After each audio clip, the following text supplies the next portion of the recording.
محترم ناظرین، گلگت بلتستان اور چترال میں ذہنی صحت اور خودکشیوں کے حوالے سے پامیر ٹائمز کی اس تیسری قسط میں آپ کو خوش آمدید۔ ہم نے پچھلے قسط میں محترم کریم امان کے ساتھ گلگت بلتستان میں ذہنی صحت کے مسائل اور ان کے وجوہات پہ بات کی تھی۔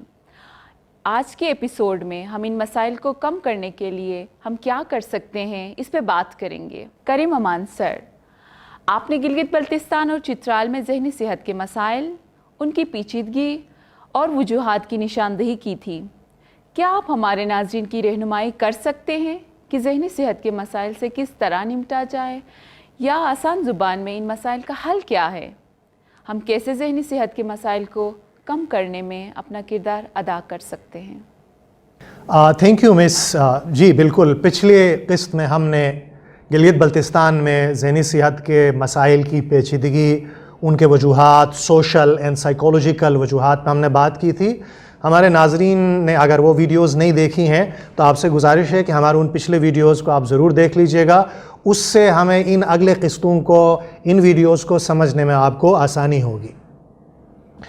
محترم ناظرین، اگر ہم مینٹل ہیلتھ یا ذہنی صحت کی بہتری کے لیے انٹرونشنز کی یا اقدامات کی بات کریں تو میری ناقص رائے میں 3 طرح کے اقدامات کی ہمیں ضرورت ہوگی۔ پہلا، ہیلتھ سسٹم اینڈ سروسز کو بہتر بنانے کی ضرورت ہے گلگت بلتستان میں۔ دوسرا، mental health awareness and education پہ بات کرنے کی ضرورت ہے کہ آگاہی پیدا کریں، ہم تعلیم دیں مینٹل ہیلتھ کے حوالے سے۔ اور تیسرا، multi stakeholder engagement and partnership کی ہم بات کریں گے کہ ذہنی صحت کا مسئلہ کوئی ایک فرد یا ایک ادارہ مل کے اس کو حل نہیں کر سکتا۔ اس میں بہت سارے اداروں کو، بہت سارے اشخاص کو، بہت سارے کمیونٹیز کو مل کے ذہنی صحت کے مسائل کے حل کے لیے کام کرنے کی ضرورت ہوگی۔ آئیے ہم ان تینوں میں سے ہر آسپیکٹ پہ تفصیل کے ساتھ بات کرتے ہیں۔ محترم ناظرین، اگر ہم ہیلتھ سسٹم اینڈ سروسز کی بات کریں تو ہیلتھ سسٹم اینڈ سروسز میں گلگت بلتستان کے اندر ہمارا ہیلتھ کا انفراسٹرکچر ابھی ڈیولپ ہو رہا ہے اور اس میں مزید امپرومنٹ کی گنجائش موجود ہے۔ اس حساب سے اگر ہم پرائمری لیول پہ primary mental health care and support system develop کرنے کی ضرورت ہے۔ ہمارا جو پرائمری لیول کا ہیلتھ کیئر سسٹم ہے وہ ہمارے LHVs کے تھرو، ہمارے نرسز کے تھرو اور ہمارے جنرل پریکٹیشنرز کے تھرو چلتا ہے۔ اس سسٹم کے اندر ہمیں ان کے کریکولمز کے اندر، ان کے ٹریننگ اورینٹیشن کے اندر مینٹل ہیلتھ کو ایک پرائیورٹی ایریا کے طور پر ان کی ٹریننگ اینڈ کیپیسٹی بلڈنگ کرنی ہوگی کہ وہ جس طرح جسمانی بیماریوں کے لیے فرسٹ ایڈ مہیا کرتے ہیں، اس طرح ہمارے یہ ہیلتھ سروسز سسٹم کے ہمارے فرنٹ لائن کے ورکرز کے پاس مینٹل ہیلتھ کے ایشوز کے بارے میں آگاہی ہو۔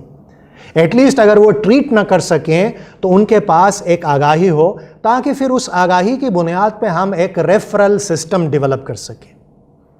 کچھ بیماریوں کو ابتدائی ایلیمنٹری کاؤنسلنگ کے بعد، ان سے بات چیت کے بعد بہت سارے مسائل کو مینیج کیا جا سکتا ہے فیملیز کو ایجوکیٹ کر کے، لیکن بہت ساری جگہوں پہ سائیکیٹرک کنسلٹیشن کے لیے یا سائیکولوجیکل جو ہے نا انٹرونشن کے لیے، CBT کے لیے، کوگنیٹیو بیہیویئرل تھیراپی کے لیے، دوسرے تھیراپیز کے لیے سائیکولوجسٹ کے پاس شاید ان مریضوں کو ریفر کرنے کی ضرورت ہوگی۔